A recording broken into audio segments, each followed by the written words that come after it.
She had scrubbed floors for 3 years without anyone looking at her face. She was nothing, invisible. A former slave given as a wedding gift to a disgraced prince everyone called a coward. But on the day she married him, his father made her an offer that would change everything, betray her new husband, report his every failure, and receive land, freedom, and respect beyond her wildest dreams. All she had to do was help destroy a man she barely knew. Eric was broken before she ever met him.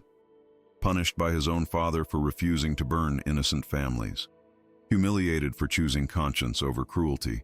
Given 6 months to prove he could be the ruthless leader his father demanded, or face permanent exile. And now he had a wife who held his fate in her hands, a wife who had every reason to take the deal and watch him fall. But when Liv stood in that great hall and heard the terms, something inside her refused to be a tool one more time. She had been property. She had been powerless. And she realized that the only way to truly be free was to choose the impossible and fight for it anyway. So she made a choice that would bind her fate to his, that would paint a target on both their backs, that would force them to stand together against a cruel father's perfect traps. What happened next would shock an entire clan and prove that sometimes the greatest strength comes from those the world decided were worthless. But first, they would have to survive what was coming. And Torsten, Eric's father, had only just begun his real plan to destroy them both.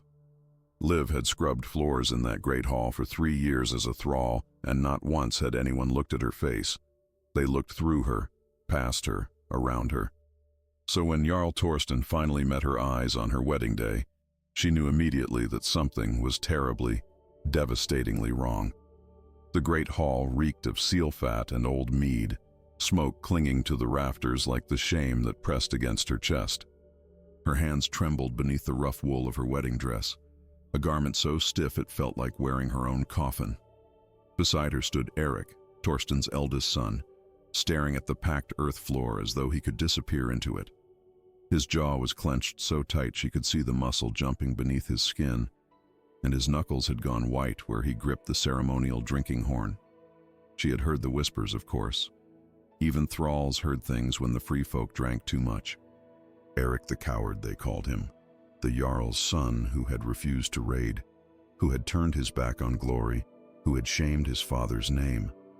But whispers were one thing, the reality standing beside her was another.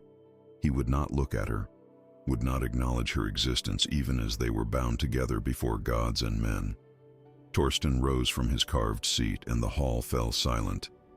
The firelight caught the silver in his beard, the cold gleam in his eyes. He was a man who had built his power on the bodies of his enemies, and everyone knew it. When he smiled, Liv felt her stomach turn to ice water. "My son has made his choices," Torsten announced, his voice carrying to every corner of the hall. "He has rejected the ways of his fathers. He has chosen weakness over strength, peace over honor. And so I have chosen for him a wife, fitting for such a man." The words landed like physical blows. Liv felt dozens of eyes fix on her, felt the weight of their contempt, their pity, their cruel amusement. Her breath caught in her throat. She had been freed only 2 months ago. Her father's debt finally paid, the iron collar removed from her neck. The skin there was still discolored, still tender. Everyone in this hall knew what she had been, what she still was, in their eyes. Eric's breathing had become shallow beside her. She risked a glance at his face and saw something there that surprised her. Not anger, not even humiliation. Just a terrible, hollow resignation, like a man watching his own funeral pyre being built. "May your union be as fruitful as your honor is great," Torsten continued, and the hall erupted in laughter, cruel, braying laughter that echoed off the walls and seemed to press against Liv's skull. A woman near the back actually spat on the ground. The ceremony itself was mercifully brief. Words spoken by the Godi, the priest, his face carefully neutral. The exchange of rings, Eric's hand cold and lifeless in hers. The drinking of the shared horn, the mead tasting like ashes in her mouth.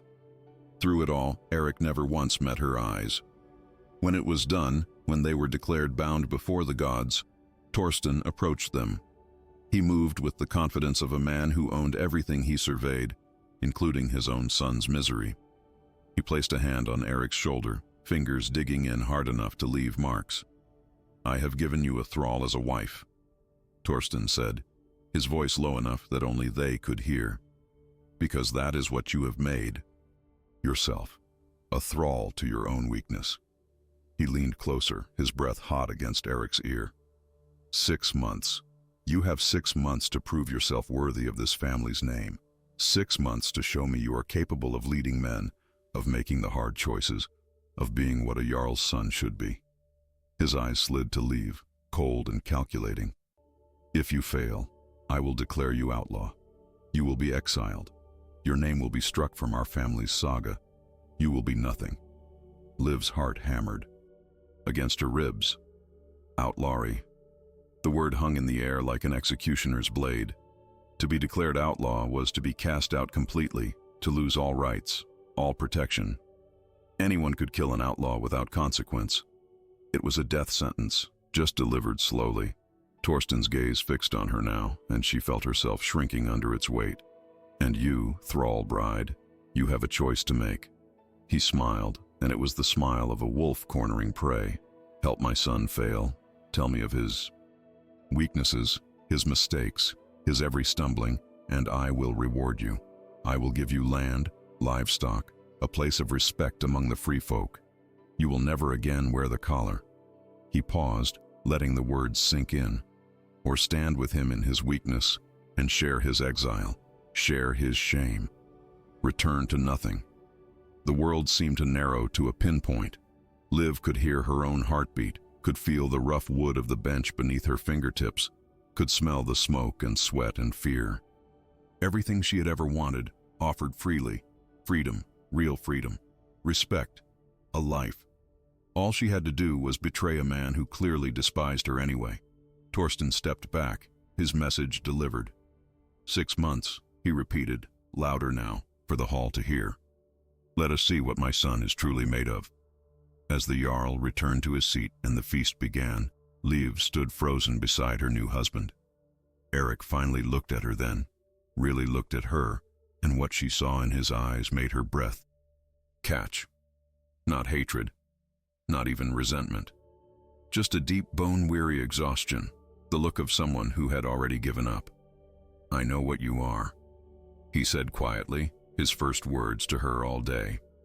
"I know you were a thrall. I know you would do anything to escape that life again."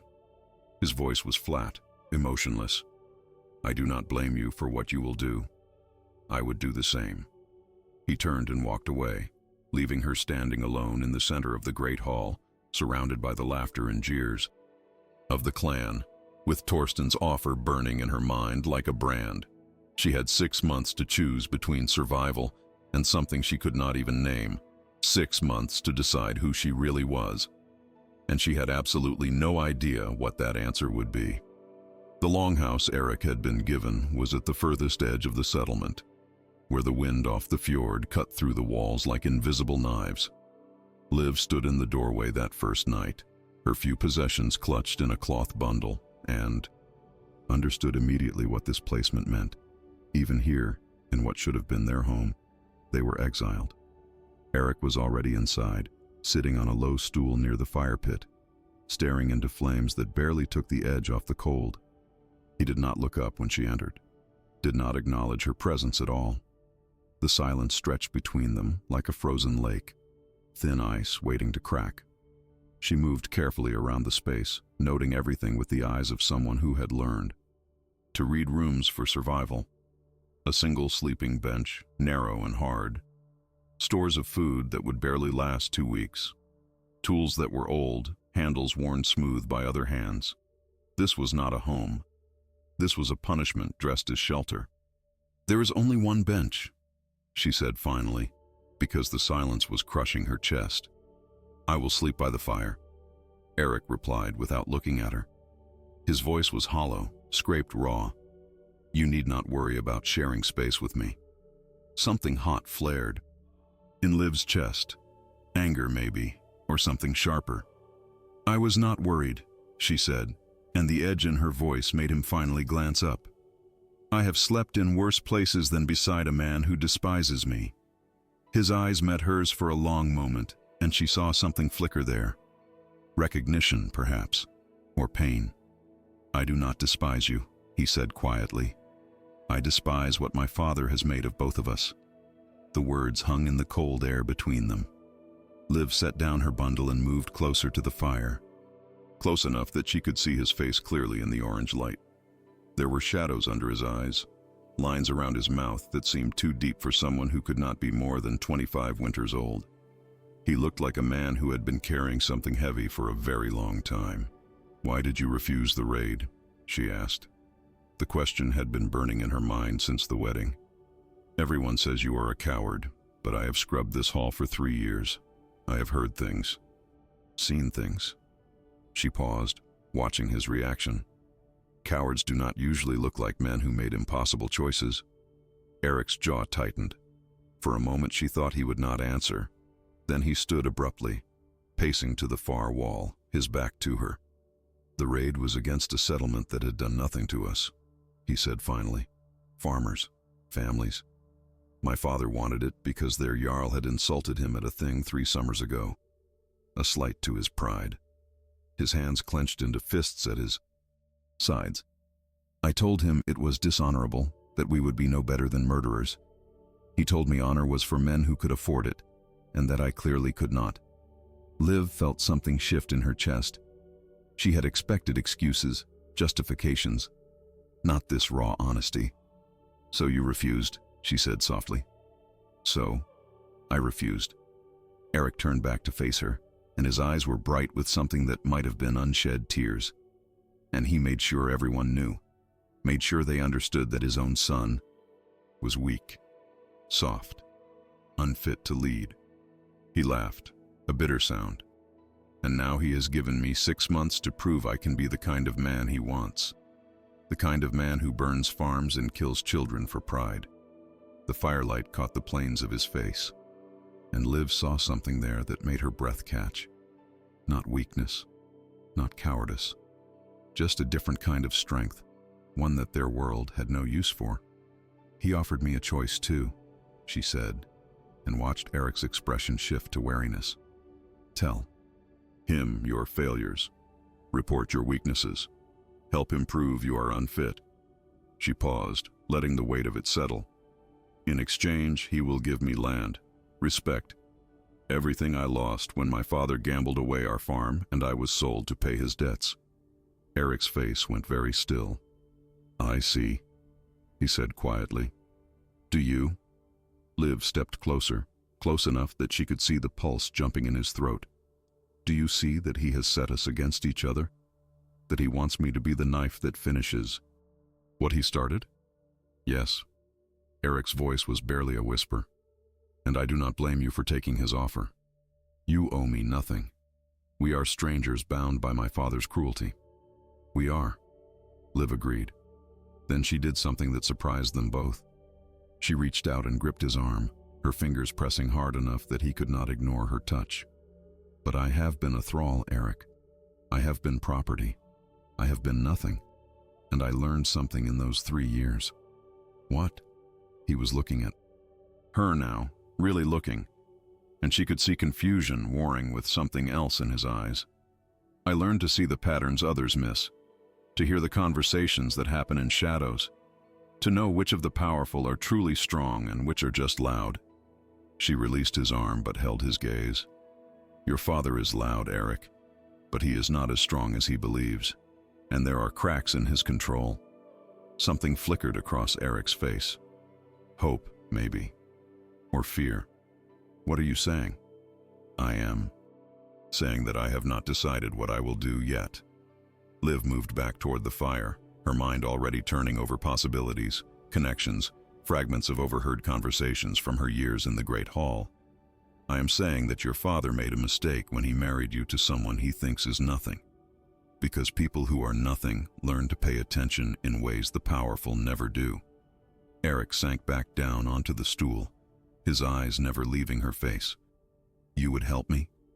Why? It was a Fair question. Liv considered it, turning the answer over in her mind like a stone worn smooth by water. Because I am tired of being a piece on someone else's game board, she said finally. Because your father offered me freedom. But it is the kind of freedom that comes with a collar I cannot see.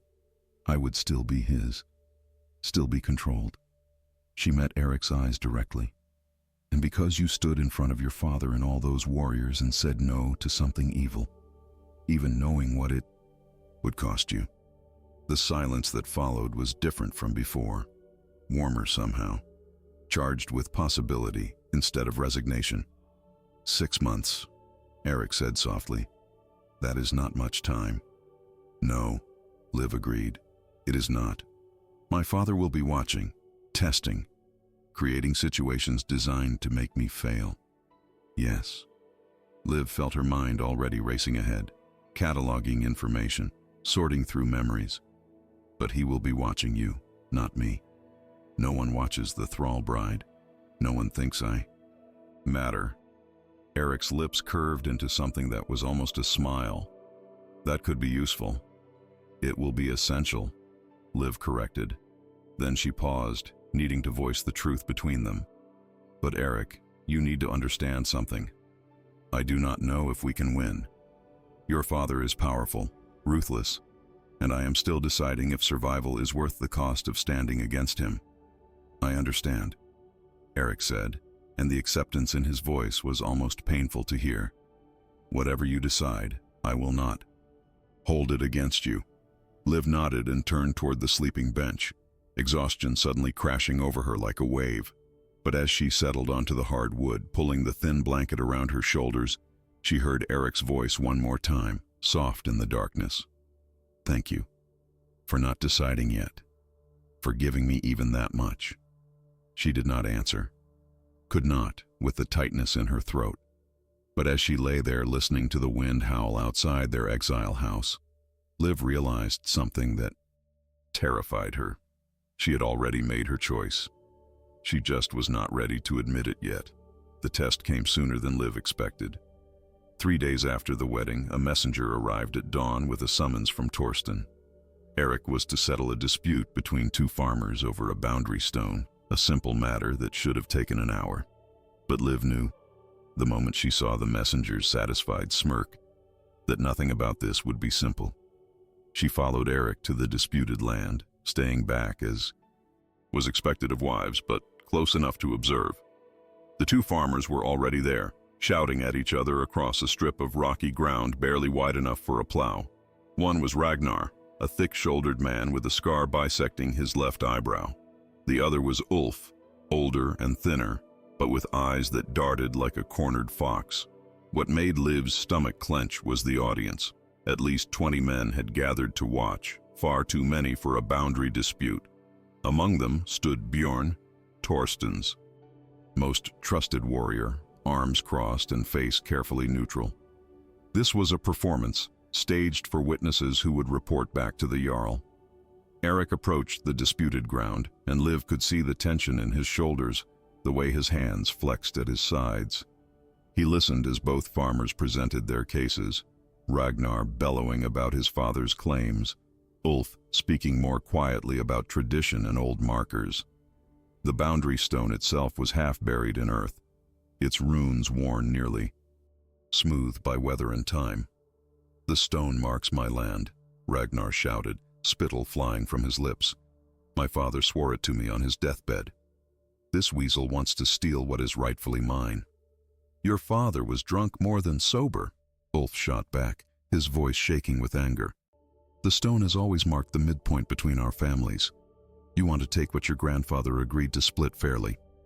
Eric knelt beside the stone, running his fingers over the faded runes.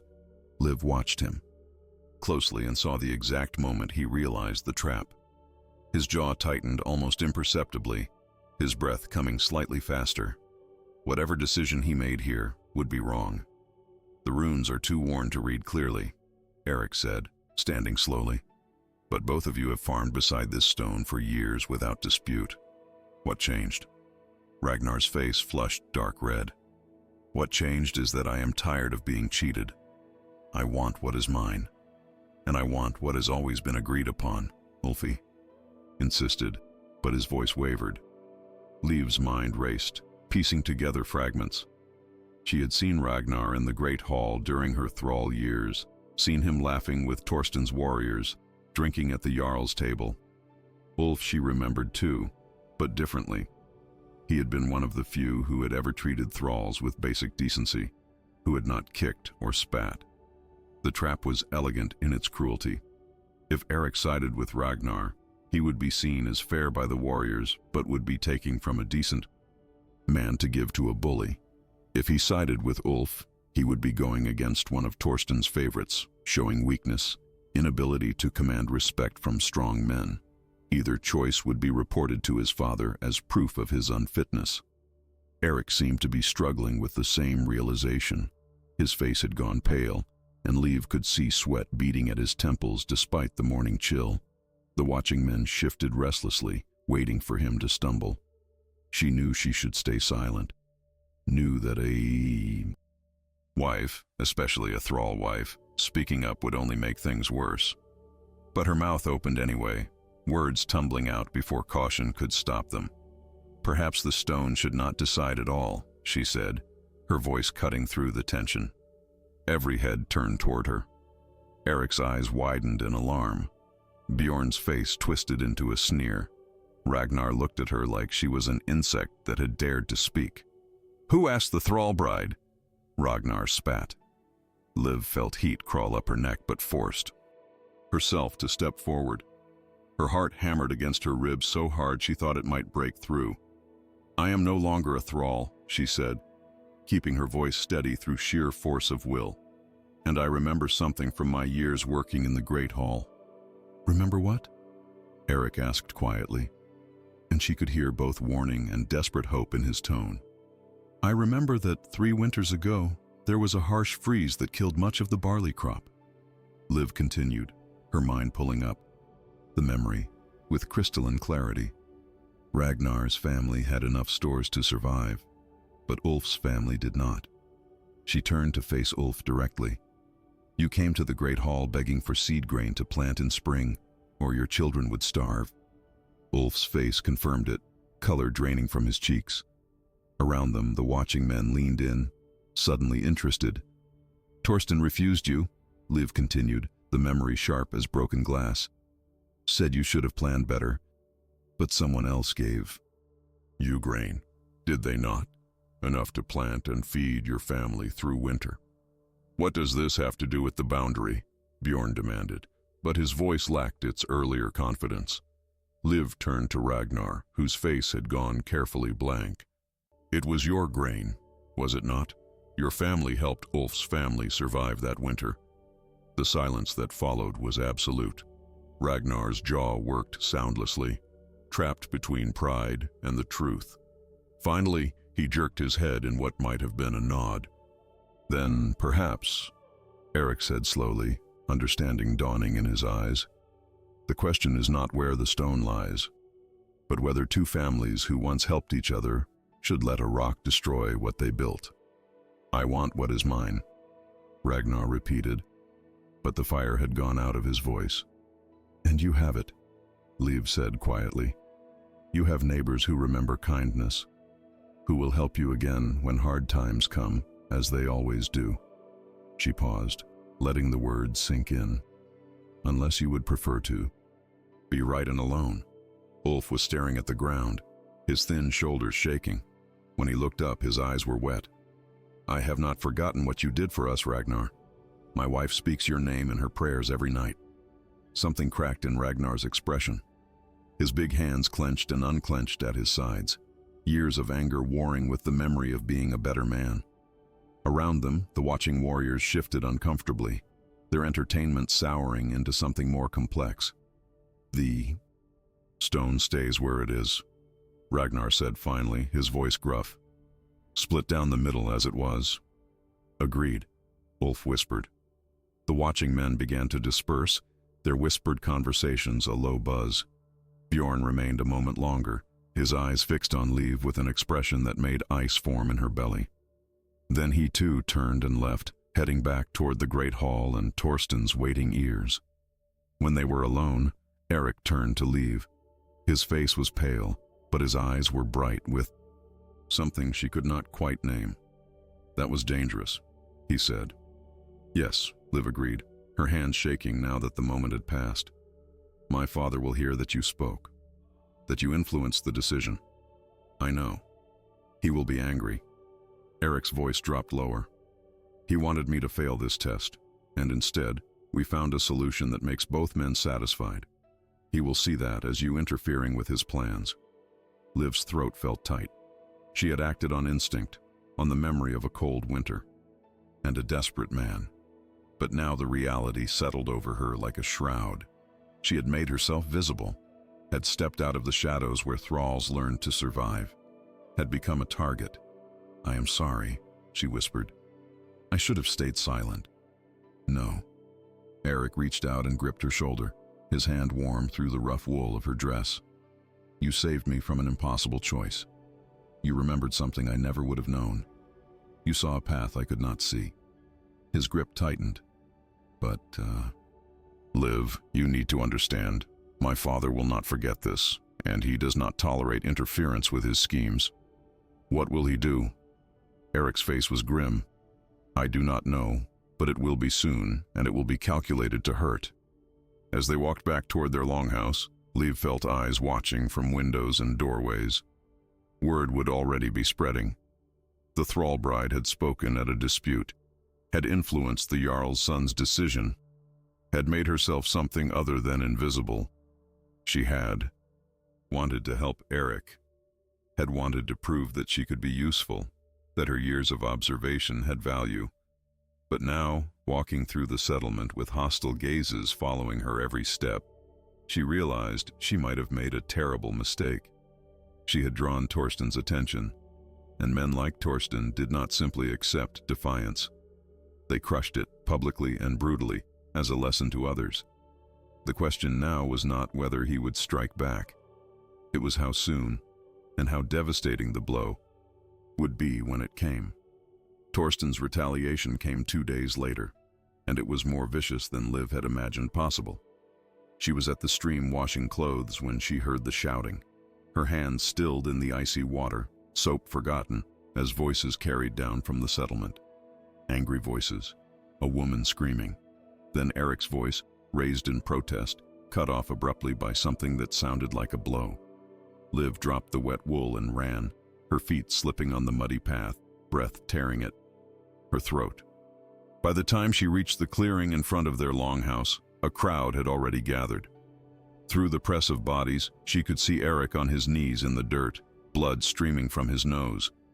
Standing over him was Bjorn, fist still raised, and beside them, held between two warriors, was a girl who could not have been more than 14 winters old. The girl's face was bruised, her lips split and swollen. Her dress was torn at the shoulder, and she was sobbing so hard, her whole body shook. Liv's stomach turned to ice. "What is happening?" she demanded, pushing through the crowd. Hands tried to hold her back, but she shoved them away, driven by a fury she did not fully understand. Torsten stood to the side, arms crossed, face carved from stone. When he spoke, his voice carried across the clearing with terrible authority. "My son has been accused of a crime, of forcing himself upon this girl, daughter of one of my most loyal farmers." The words hit Liv like a physical blow. She looked at Eric, saw the horror and confusion in his eyes, the way his hands shook as he wiped blood from his face. "That is a lie," she said, her voice ringing clear despite the trembling in her limbs. "Eric has been with me every night since our wedding. He has not left our longhouse after dark." "A wife's testimony means nothing," Bjorn snarled. "She would say anything to protect him." "Then ask others," Liv shot back. "Ask our neighbors. Ask anyone with eyes. Our longhouse is at the edge of the settlement. If Eric had left at night, someone would have seen." Torsten's eyes fixed on her, cold as midwinter ice. "The girl says it happened 3 nights ago, in the woods beyond the fields. She went to gather herbs for her mother, and he found her there, alone." Liv's mind raced. 3 nights ago. That was the night after the boundary dispute, when word of her interference would have reached Torsten. The timing was too perfect, too convenient. "Let me see her," Liv said, moving toward the crying girl. The warriors holding her tensed, but Torsten gave a slight nod. Liv approached slowly, keeping her hands visible. "What is your name?" she asked softly. "Astrid," the girl whispered, her voice barely audible through her tears. "Astrid." Liv kept her voice gentle, though her heart was hammering. "Look at me." When the girl's eyes finally met hers, Liv saw something there that made her blood run cold. Not the blankness of trauma, but the sharp edge of fear mixed with something else. Guilt, perhaps, or shame of a different kind. "Who told you to say it was Eric?" The girl's eyes widened, darting toward Torsten. "No one. I saw him. It was him. You saw his face clearly. In the woods at dusk, you were certain it was the Jarl's son." Astrid's lip trembled. "Yes, I am certain." But her eyes said otherwise. Liv had spent 3 years as a thrall learning to read the tiny betrayals of expression that meant the difference between punishment and safety. This girl was lying, and she was terrified of being caught in the lie. "What did they promise you?" Liv asked quietly, so only Astrid could hear. "What did they offer your family?" "I do not know what you mean," Astrid whispered, but tears were streaming down her face now for different reasons. "They promised something," Liv pressed, urgency making her reckless. "Land? Livestock? Forgiveness of debts? What was worth this?" "My sister." The words burst from Astrid like a wound opening. "My sister is sick. The healer said she needs medicine from the trader, but we have no silver. Bjorn came to our house yesterday. He said if I testified against Eric, my father would receive enough to save her." The clearing had gone very quiet. Liv turned slowly to face Torsten and saw his expression had not changed at all. He had expected this, had planned for it, had known that Liv would question the girl, had counted on it, because now came the next part of the trap. "So you admit the girl is lying," Torsten said, calmly. "You have exposed her false testimony, but that changes nothing about my son's situation." "It proves he is innocent," Liv said, confusion making her voice sharp. "It proves nothing." Torsten's smile was cruel. "It proves only that this particular girl was coerced, but the accusation itself remains. And under our law, when a man of status is accused of such a crime, there must be a trial by ordeal to prove his innocence." Liv's blood turned to ice water. Trial by ordeal. She knew what that meant. Eric would be forced to carry heated iron or plunge his hand into boiling water. If the wounds healed cleanly, the gods would prove his innocence. If they festered, he was guilty. But everyone knew that such wounds rarely healed cleanly, especially when the person administering the ordeal wanted a specific outcome. "No," she said, but her voice came out as barely a whisper. "Yes," Torsten replied, "unless Eric can provide absolute proof of his whereabouts 3 nights ago. A witness, beyond his wife, someone whose word cannot be questioned." The crowd shifted, murmuring. Liv looked around desperately, but saw only hostile faces or carefully neutral ones. No one would speak for Eric. No one would risk Torsten's anger by providing an alibi that would destroy his carefully constructed trap. Eric climbed slowly to his feet, swaying slightly. When he spoke, his voice was thick with blood and defeat. "I have no such witness. I was in my longhouse with my wife, as she said. If that is not enough, then I will face the ordeal." "No." Liv's voice was stronger now, driven by desperation. "There must be another way. The law allows for compensation, does it not? If Eric pays the girl's family, if he provides the medicine for her sister, surely that proves his good faith. Compensation implies guilt." Bjorn sneered. "An innocent man does not pay for crimes he did not commit." Liv wanted to scream. Every path led to the same place. Every option was a trap within a trap. Torsten had constructed this perfectly, had planned for every possible response. If Eric faced the ordeal, he would be maimed or killed. If he paid compensation, he admitted guilt. If he refused both, he would be declared outlaw immediately. "Then I will speak for him," Liv said, the words leaving her mouth before her mind could catch up. "I will swear an oath before the gods that Eric is innocent." The crowd erupted in shocked whispers. Even Torsten's carefully controlled expression showed a flicker of surprise. Under Viking law, a formal oath sworn before witnesses was binding. If Liv swore to Eric's innocence and was later proven wrong, she would bear the punishment meant for him. "You would stake your life on his character?" Torsten asked, and there was something new in his voice now. Interest, maybe, or anticipation of an even greater victory. "I would," Liv said, though her knees felt weak beneath her. "I will swear before the gods in this assembly that Eric is innocent of this accusation." Eric grabbed her arm, his grip desperate. "Liv, no. You do not know what you are doing. If anything happens, if any evidence appears against me, you will be punished in my place." "I know," she said, meeting his eyes. "But I also know you are innocent, and I know your father will never stop creating these situations until one of them destroys you." She turned back to Torsten. "I will swear the oath. Today, now, before all these witnesses." Torsten studied her for a long moment, his expression unreadable. Then he smiled, and it was the smile of a man who had just been handed an unexpected gift. "Very well, the thrall bride will swear for her husband. If she is so foolish as to bind her fate to his, let it be done." He gestured to the Godi, who stepped forward with obvious reluctance. The priest's face was troubled as he approached, carrying the sacred arm ring used for oath swearing. As Liv placed her hand on the cold metal, she realized what she had just done. She had not merely defended Eric.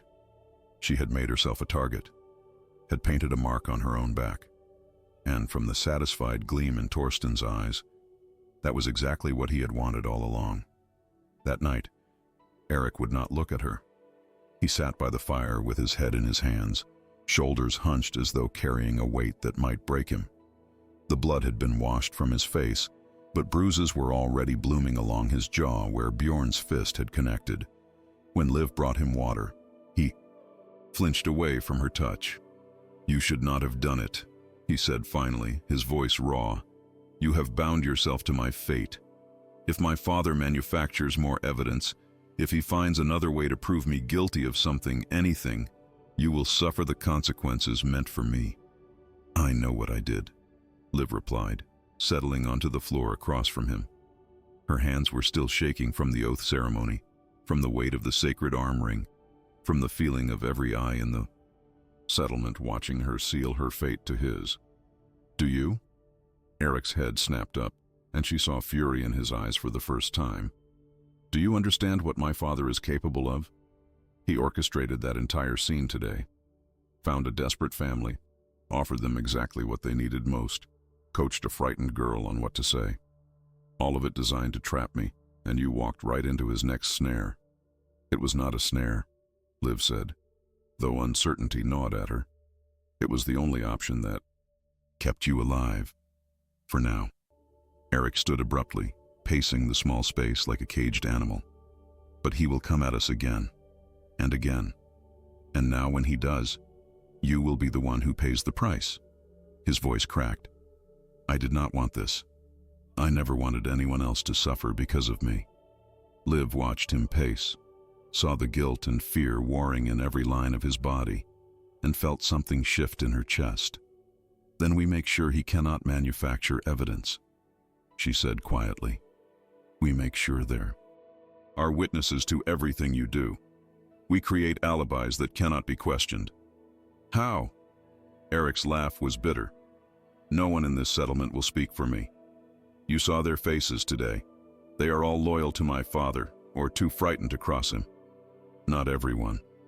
Liv's mind was already working, sorting through 3 years of observations, of small kindnesses noticed, of debts and grudges and hidden allegiances.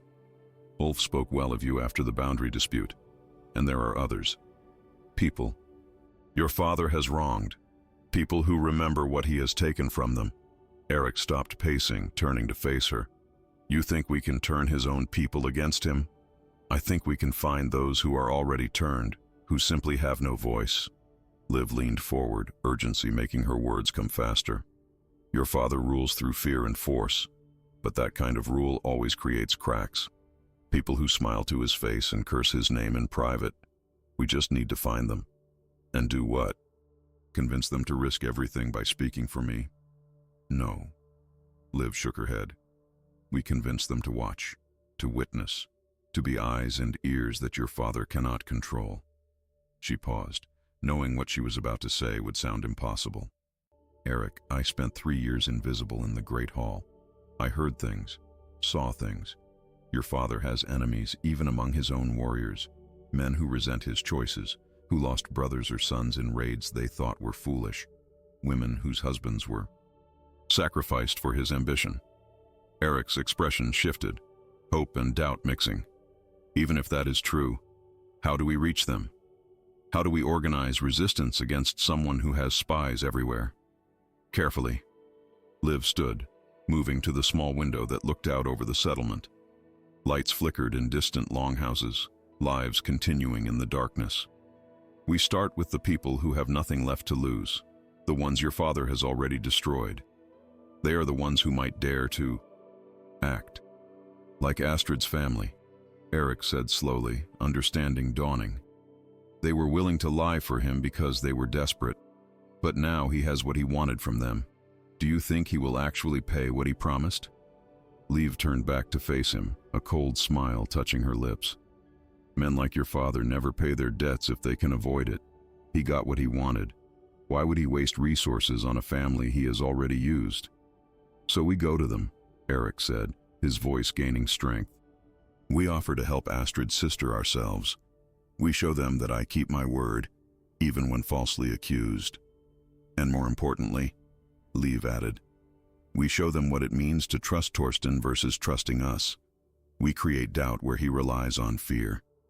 Eric crossed the space between them, gripping her shoulders. His eyes were bright with something that looked like hope, dangerous and fragile. This could work. It might actually work. But Liv, it is a long game. Months of careful moves, of building, trust, of finding allies, and we only have 4 months left before my father's deadline. Then we move quickly, Liv said, though her heart was pounding. We start tomorrow. Tomorrow my father expects me at the Great Hall, Eric said. He has called a gathering to assign winter tasks. It will be another test, another chance for me to fail in front of everyone. Liv's mind raced. Then we use it. We arrive early, before the others. We observe who enters together, who avoids whom. We look for the fractures. She paused, a thought crystallizing. And I will go to the kitchen. The thrall women there, they knew me. They might talk to me still. My father will not like you being present at the gathering, Eric warned. Wives typically do not attend such meetings. I am not a typical wife, Liv said. I am a former thrall who swore a binding oath for her husband. Everyone will be curious. Some will be hostile, but some might see it as courage or foolishness. Either way, they will watch me. And while they watch me, I will watch them. Eric studied her face for a long moment, and something in his expression made Liv's breath catch. It was not love, not yet, but it was recognition, respect, the look of someone seeing a partner instead of a burden. You are remarkable, he said softly. I did not see it at first. I was too caught in my own misery, but you are stronger than anyone gives you credit for, smarter than they know. Liv felt heat rise in her cheeks, unexpected and uncomfortable. I am a survivor, she said. That is all. Your father made a mistake when he thought marrying you to a thrall would break you further. He gave you someone who knows how to fight from the bottom. He did, Eric agreed. And it might be the error that costs him everything. They stood there in the firelight, two people who had been strangers a week ago, now bound by oath and necessity and the first fragile threads of something deeper. Outside, the wind howled across the fjord, carrying the promise of the harsh winter to come. 4 months until Torsten's deadline. 4 months to build an impossible alliance, to find proof of innocence that did not exist in traditional forms, to turn a settlement full of frightened people into witnesses who might dare to speak truth. Liv moved to the sleeping bench, exhaustion finally catching up with her. But as she lay down, she heard Eric's voice once more, quiet in the darkness. "Why are you doing this? Truly, you could still take, my father's offer. Report my failures. Gain your freedom. Why risk everything for someone you barely know?" Liv stared up at the rough wooden beams of the ceiling, considering the question. She thought of the iron collar around her neck for 3 years, of being invisible, powerless, nothing, of watching injustice after injustice and being unable to speak, of Torsten's cold eyes offering her freedom that was just another kind of cage. "Because," she said finally, "for 3 years I had no choice. In anything. What I wore, what I ate, where I slept, who touched me, every moment was decided by someone else." She turned her head to look at Eric across the dim space. "Your father offered me freedom, but it came with conditions, with control, with being his tool instead of his thrall. And I realized something when he made that offer." "What?" Eric's voice was barely a whisper. "That the only way to truly be free is to choose something impossible and fight for it anyway," Liv said. "Not because someone offers reward, not because it is safe, but because it is mine. My choice, my fight." She paused, feeling the truth of it settle into her bones. "So yes, I am risking everything. But for the first time in my life, I am risking it for something I chose." The silence that followed was heavy with understanding. Then Eric's voice came through the darkness, rough with emotion. "Then we will fight together. And whatever comes, we will face it as partners." "Partners," Liv agreed, and let her eyes close. But sleep did not come easily, because she knew with bone-deep certainty that Torsten's next move would be even more vicious than the last, and she had just made herself the primary target. The great hall was already half full when Liv and Eric arrived at dawn, and the reaction to her presence was immediate. Conversations stopped mid-sentence. Eyes tracked her movement across the packed earth floor. She felt the weight of their stares like physical touches, some curious, most hostile. Women did not attend winter task assignments. Wives certainly did not. But Liv kept her spine straight and her face calm, even as her stomach churned with anxiety. She headed toward the kitchen area as planned, while Eric moved to take his place among the men. The thrall women working there froze when they saw her, uncertainty written across their faces. Liv had been one of them just months ago. Now she wore the dress of a free woman and had sworn a sacred oath before the entire settlement. She existed in a space between worlds, belonging fully to neither. "Ragna," Liv said softly, approaching the oldest of the kitchen thralls, a woman whose hands were permanently stained from years of preparing food. "May I help with the bread?" Ragna's weathered face showed surprise, then something that might have been respect. "You do not need to work here anymore, Liv. You are free." "I know," Liv replied, picking up a cloth and beginning to knead dough without waiting for permission. "But I also know the morning meal must be prepared, and many hands make light work." The other thralls exchanged glances, then slowly returned to their tasks. Liv worked in silence for several minutes, letting the familiar rhythm settle her nerves, waiting for the right moment. Around them, more people filled the hall, the noise level rising. Through the kitchen entrance, she could see Eric standing near the back wall, isolated from the clusters of men who talked among themselves. "They say you swore an oath for him," Ragna said finally, her voice low. "That you bound your fate to the Jarl's son."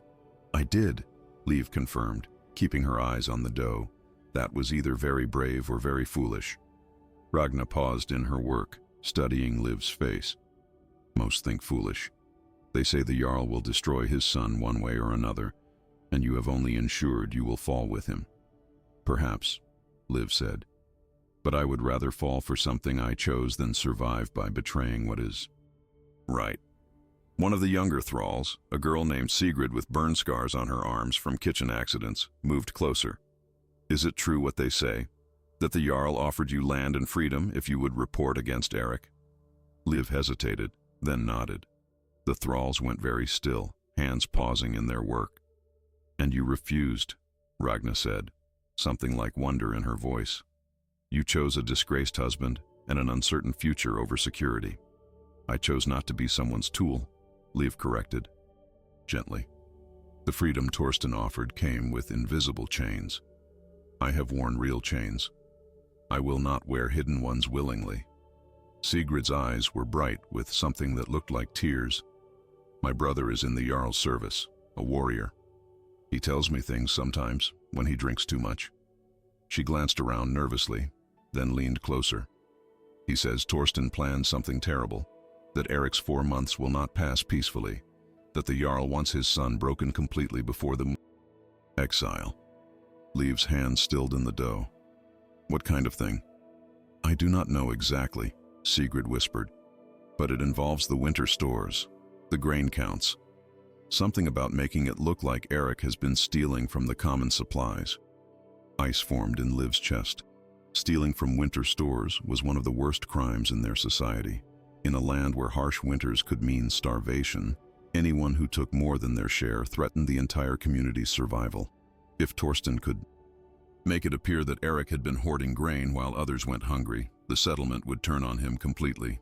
No one would speak for a man who endangered children's lives for personal gain. "When?" Liv asked urgently. "Soon," Sigrid said. "My brother said it would happen during the count today. That is why Torsten called this gathering, to inventory the winter stores publicly and to reveal the theft." Liv's mind raced. The count was happening this morning, in front of everyone. If grain was found missing and somehow linked to Eric, there would be no time to investigate, no chance to prove innocence. The crowd would see only the empty sacks and Eric's position as the one who had access to the storage buildings. "How will he link it to Eric?"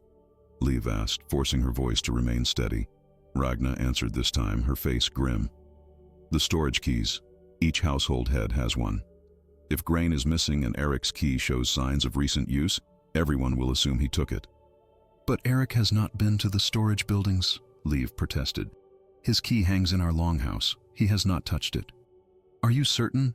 Ragna asked meaningfully. "Keys can be borrowed, copied, used by others, and returned without the owner knowing." The full scope of Torsten's plan crystallized in Liv's mind. It was elegant and devastating. Grain would be found missing. Eric's key would show evidence of use. Perhaps there would even be grain hidden near their longhouse, discovered by a convenient search.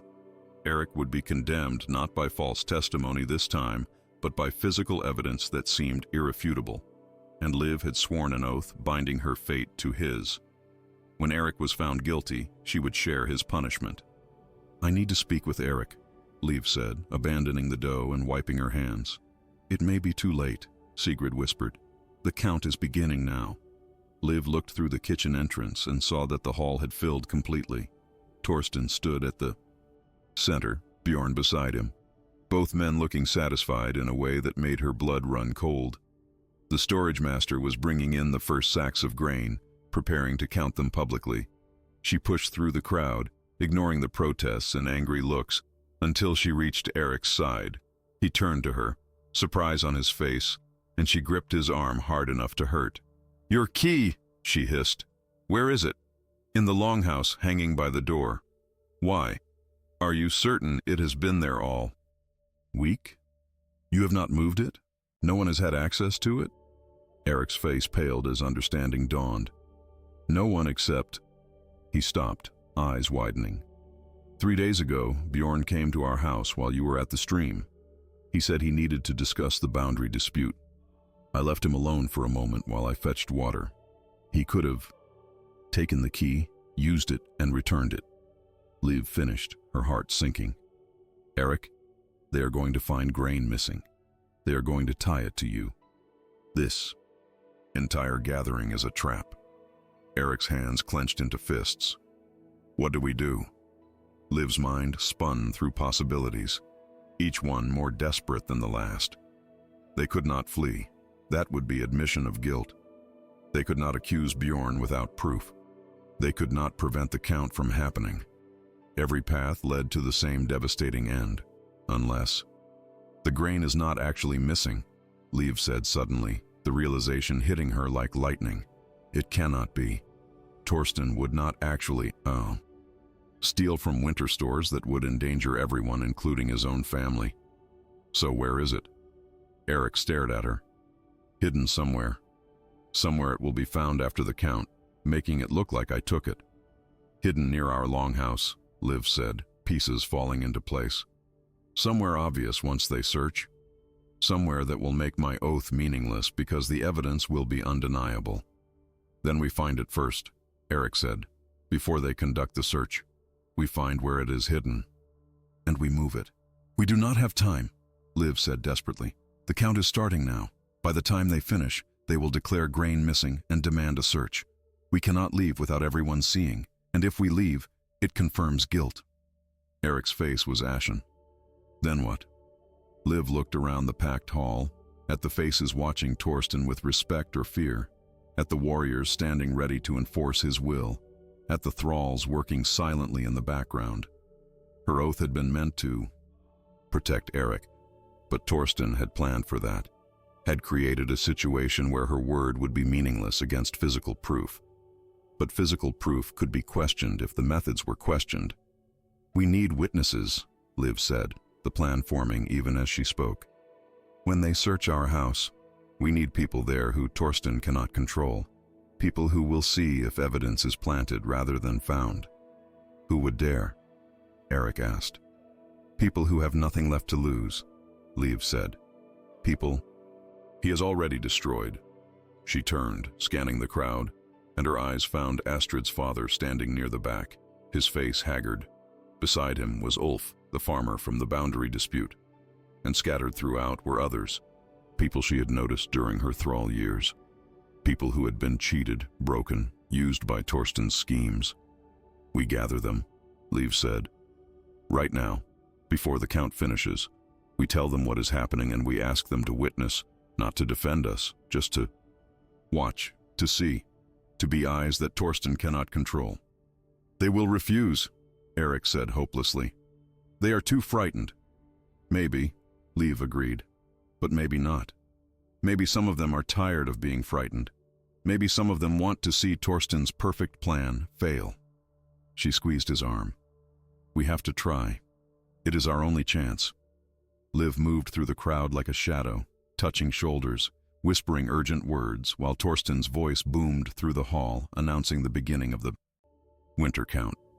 Eric stayed visible, standing where everyone could see him, establishing that he was present and accounted for while Liv worked in the background. She found Astrid's father first, his face lined with exhaustion and something darker. Shame, perhaps, or regret. Your daughter's medicine, Liv whispered, leaning close. Did Torsten provide the silver he promised? The man's jaw clenched. Half of what he said, and only after I went to him 3 times begging. My daughter still suffers. He used you, Liv said quietly. Used your desperation. And now he plans to do worse to others. She paused, letting the words sink in. In a few minutes, grain will be declared missing. They will search our longhouse. They will find evidence that Eric stole it, evidence that was planted, and unless there are witnesses who Torsten cannot silence, he will succeed. Astrid's father stared at her, conflict warring in his eyes. What are you asking? Come to our house when they search. Liv said. Just watch. Bear witness to what is found and how it is found. That is all. If I go against the Jarl, he has already taken what he wanted from you, Liv said, her voice hard. Your daughter's pain, your family's shame. What more can he take that he has not already stolen? She moved on before he could answer, finding Ulf next. The farmer listened to her whispered explanation, his weathered face growing pale. You ask me to stand against Torsten. I ask you to stand for truth, Liv corrected. Eric settled your dispute fairly, saved you and Ragnar from destroying a friendship over pride. Would you let him be destroyed by lies? Ulf's hands trembled, but he gave a single jerky nod. One by one, Liv moved through the crowd, finding the people she had noticed during her thrall years. A widow whose husband had died in one of Torsten's raids. A young man whose brother had been exiled for questioning the Jarl's decisions.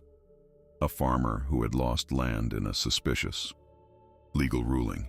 Each one carried grievances, old wounds that had never healed. Each one had learned to stay silent, to survive by not being seen. She asked the same thing of all of them. Come, watch, witness, nothing more. Some refused, fear too deeply rooted, but others, enough others, agreed with expressions that mixed terror and something that looked almost like hope, or perhaps hunger for justice that had been denied too long. At the front of the hall, the storage master was counting sacks, calling out numbers while Torsten watched with calculated patience. The count was moving faster than Liv had expected. She had perhaps 10 more minutes before the discovery would be made, before the trap would spring shut. She found Sigrid in the kitchen, the young thrall who had warned her. When they go to search our house, can you come? Can the other kitchen women come? We are thralls, Sigrid said, confusion in her voice. Our presence means nothing. Your eyes mean everything, Liv said, urgently. Thralls see things the powerful ignore. You know how evidence can be created. If grain is planted in our house, you will recognize the signs that others miss. Ragna had moved closer, listening. The old woman's face was thoughtful. You ask thralls to witness against the Jarl? That is dangerous beyond measure. I know, Liv said. But you were thralls when injustice happened around you every day. You saw it. You knew it was wrong. Did the knowing not burn inside you? Did you not wish, just once, that someone would see what you saw? That your witness would matter? Something flickered in Ragna's eyes. Pain, perhaps, or memory of every injustice she had been forced to accept in silence. If we do this, if we speak against him, we may not survive it. If you do not, Liv said quietly, you will survive, but you will carry the weight of one more silence, one more time when truth needed voices and found none. The storage master's voice rose suddenly, sharp with alarm. The northern stores are short. 12 sacks missing from the count. The hall erupted in shocked voices. Liv's heart hammered against her ribs. It was happening. The trap was springing. She looked to Eric and saw him standing frozen, knowing what came next, knowing he was about to be destroyed by a lie he could not fight. Torsten's voice cut through the chaos. Silence! He turned slowly, his eyes finding Eric with theatrical precision. 12 sacks. Enough to feed a family through winter. Or to sell for significant silver. He paused, letting suspicion build.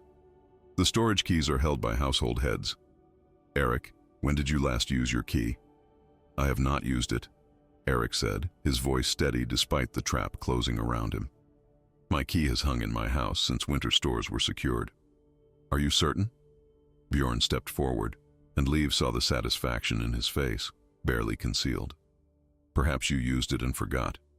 Perhaps you had reasons to access the stores that you did not share with others. I have not touched the key, Eric repeated, louder now. Then you will not object to a search of your property, Torsten said smoothly, to prove your innocence, to show that you have nothing to hide. This was the moment. Liv stepped forward, her voice cutting clear across the hall. We welcome a search, but we request that it be witnessed by members of this community who are not the Jarl's warriors, so that whatever is found or not found cannot be disputed.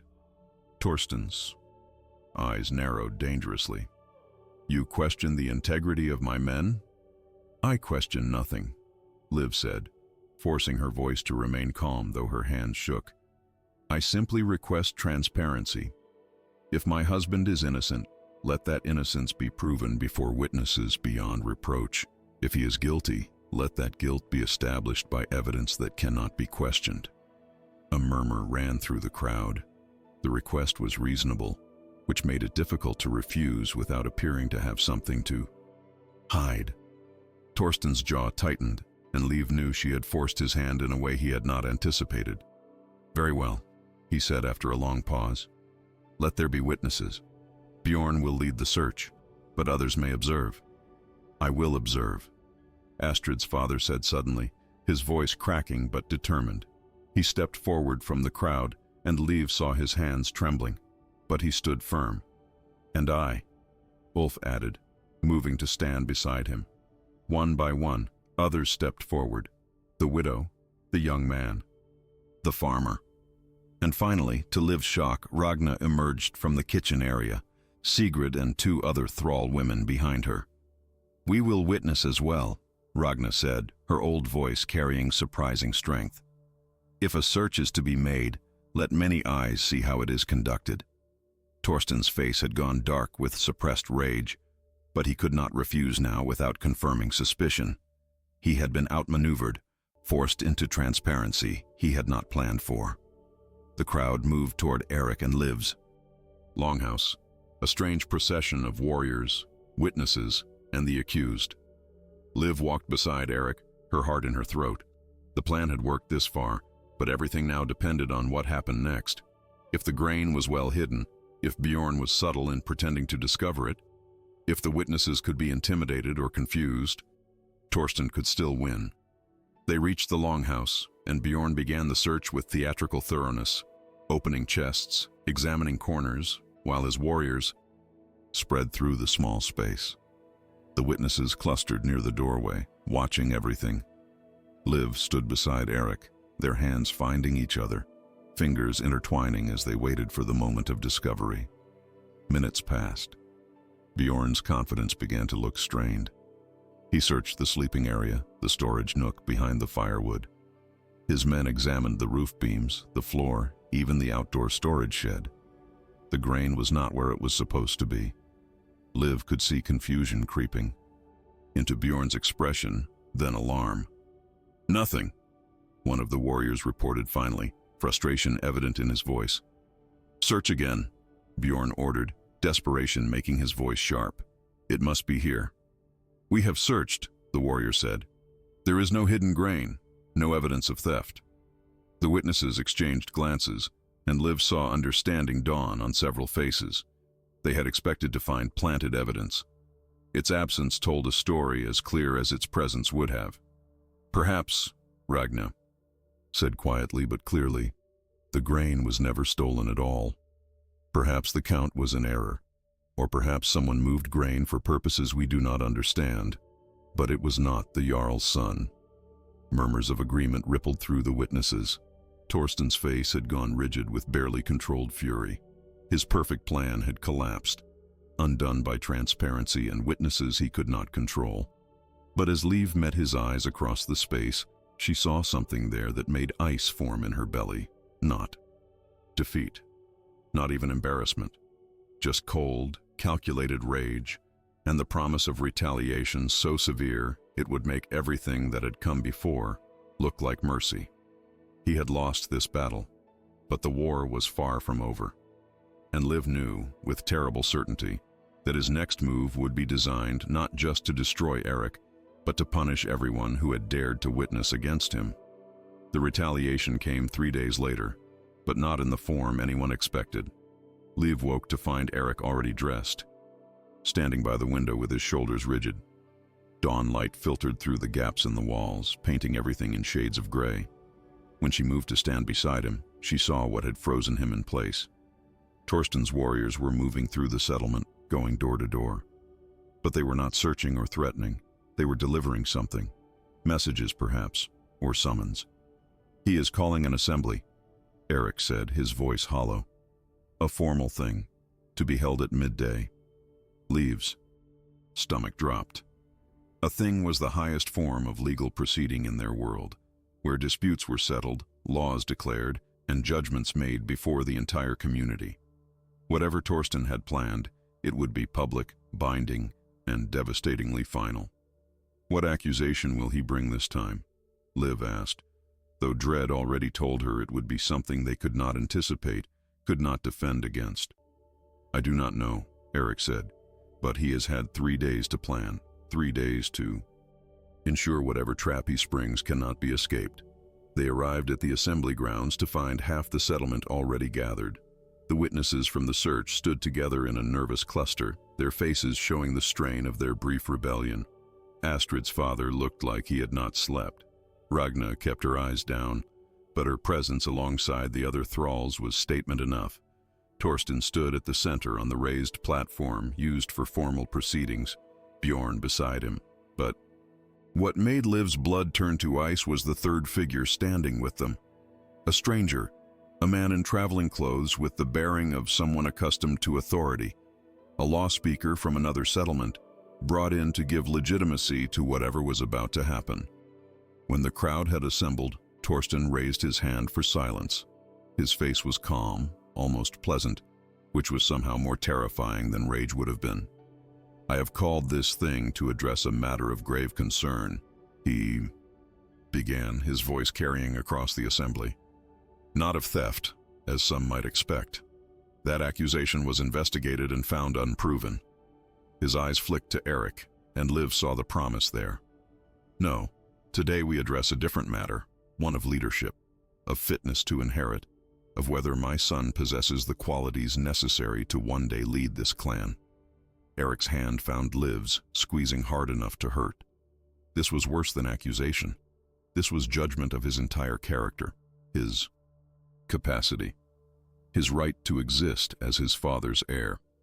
"For months," Torsten continued, "I have watched my son make decisions that endanger our people. He refused a legitimate raid that would have brought wealth and honor. He has shown weakness in matters of justice, allowing emotion to override law. He has married poorly, binding himself to a woman of no standing, whose counsel he follows over that of experienced warriors."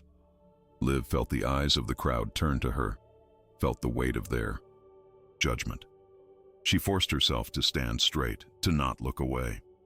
"But most concerning," Torsten said, and his voice dropped to something almost sorrowful, "is that he has turned members of our own community against their Jarl. He has encouraged dissent, gathered people to witness against established authority, created division where there should be unity." The witnesses shifted nervously. Liv saw the trap now, saw how Torsten had twisted their act of integrity into something sinister. They had not stood for truth. They had stood against their rightful leader, corrupted by Eric's influence. "Therefore," Torsten said, "I call upon this assembly to declare my son unfit to inherit, to remove him from the line of succession, to ensure that when I pass to the halls of my fathers, this clan will be led by someone with the strength and wisdom to guide them." The law speaker stepped forward, his face professionally neutral. "This is a serious matter. The accused has the right to speak in his own defense, to present evidence of his fitness, to call witnesses who will attest to his character." Eric released Liv's hand and stepped forward. She watched him move toward the platform, saw the exhaustion in every line of his body, the weight of months of persecution finally bowing his shoulders. When he spoke, his voice was quiet but steady. "I do not dispute my father's account of events," he said, and Liv felt her heart sink. "I refused the raid. I did marry a woman my father considers beneath me. I did encourage people to witness the search of my home." He paused, and something shifted in his posture, something hardening, strengthening. "But I dispute his interpretation of those actions." He turned to face the assembly, and Liv saw that the exhaustion in his face was underlaid with something else. Not anger, not even defiance.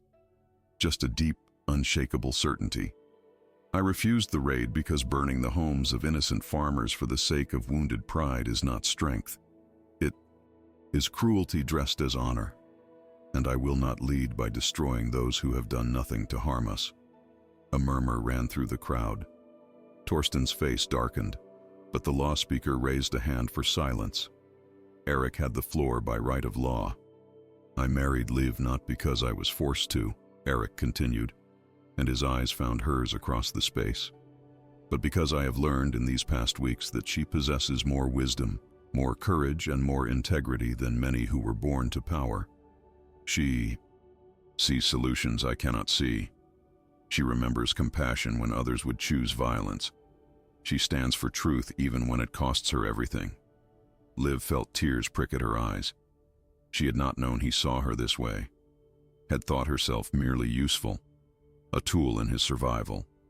"And yes," Eric said, his voice growing stronger, "I ask people to witness the search, not to create dissent, but to ensure truth. Because a leader who fears transparency is a leader who rules by deception, and I will not be that kind of leader. He turned back to face Torsten directly, and in that moment Liv saw something she had never seen before. Erik was not broken, was not defeated.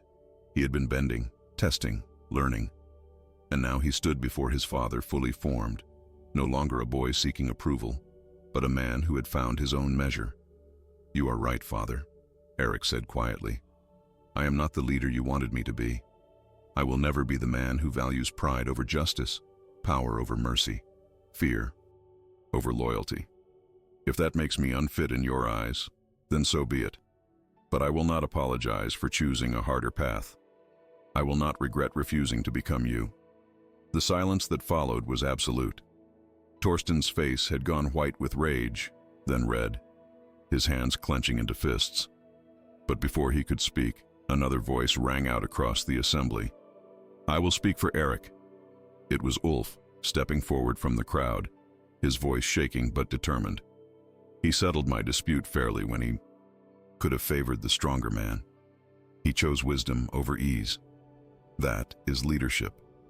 "And I," Astrid's father added, moving to stand beside Ulf. "My family wronged him with false testimony, pressured by promises that were never kept. He could have sought vengeance. Instead, he showed mercy. That too is leadership." One by one, others stepped forward. The widow whose husband had died in Torsten's raid, the young farmer who had lost land. Even Ragna, moving slowly but with absolute conviction, came to stand with them. "He married a woman who had been a thrall," Ragna said, her old voice carrying surprising power, "and treated her not as property but as partner. In a world where power is measured by who you can dominate, he chose to measure it by who you can lift up. I say that is the leadership we need." Liv watched through blurred vision as more people joined the group. Not everyone, not even most, but enough. Enough to show that Erik's path, difficult as it was, had been seen, had mattered, had changed something in how these people understood what strength could mean. The law speaker looked between the growing group of witnesses and Torsten's rigid fury. His face showed the conflict of a man caught between legal tradition and emerging truth. "The matter is not as clear as the Jarl presented," he said carefully. "There is division in this community, yes. But division is not always weakness. Sometimes it is the birth pain of necessary change." He paused, considering. "I cannot declare Erik unfit based on the evidence presented.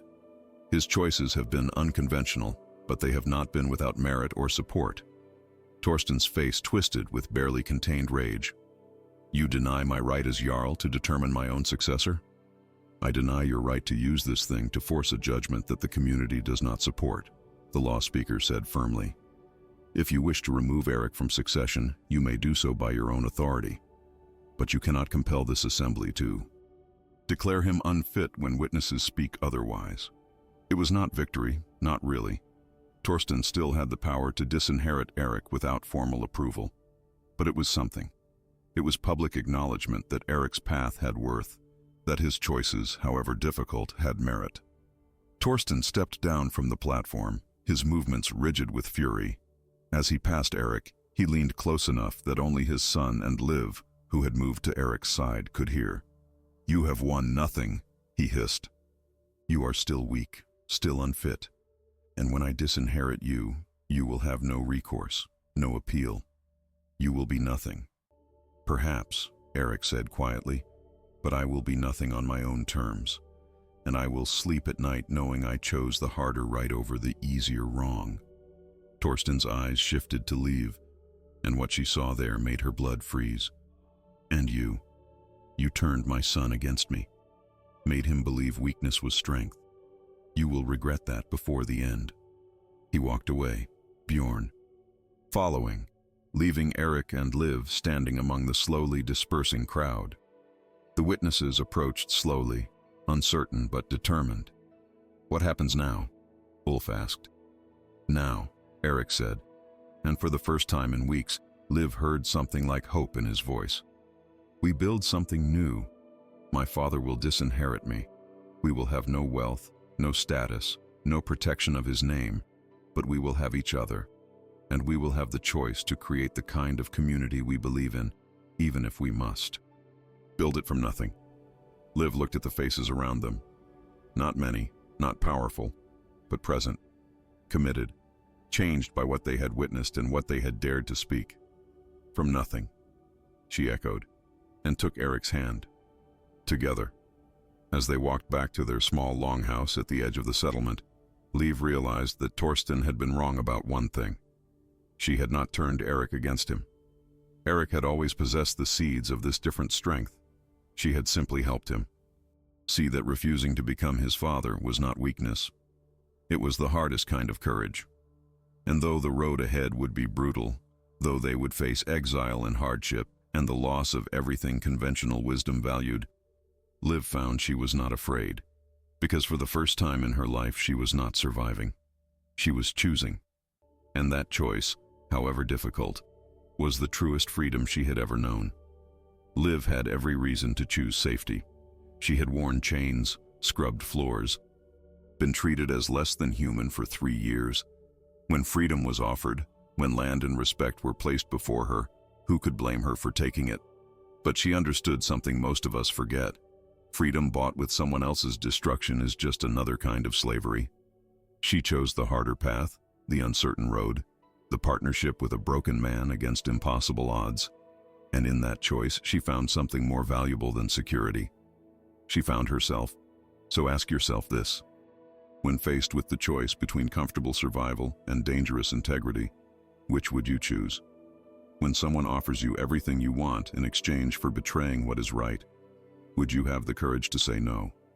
Eric and Liv lost everything the world told them mattered. Status, wealth, their father's name, the protection of power. But they gained something that could never be taken from them. They gained the ability to look at themselves without shame, to know that when the test came, they chose the harder right over the easier wrong. Their story reminds us that true strength is not about dominating others or accumulating power. It is about standing for truth even when it costs you everything. It is about seeing worth in those the world has deemed worthless. It is about refusing to become the cruelty that shaped you. If this story moved you, if it made you think about your own choices and what kind of person you want to be, please take a moment to like this video and share it with someone who needs to hear it. Subscribe to this channel for more stories that challenge us to be better, to choose harder, to stand for something real. Because in a world that constantly tells us to choose safety and comfort, we need reminders that the most meaningful victories come from the battles we fight for what is right, not what is easy. Thank you for listening. And remember, you are never too broken, too low, or too powerless to choose courage. The question is simply whether you will.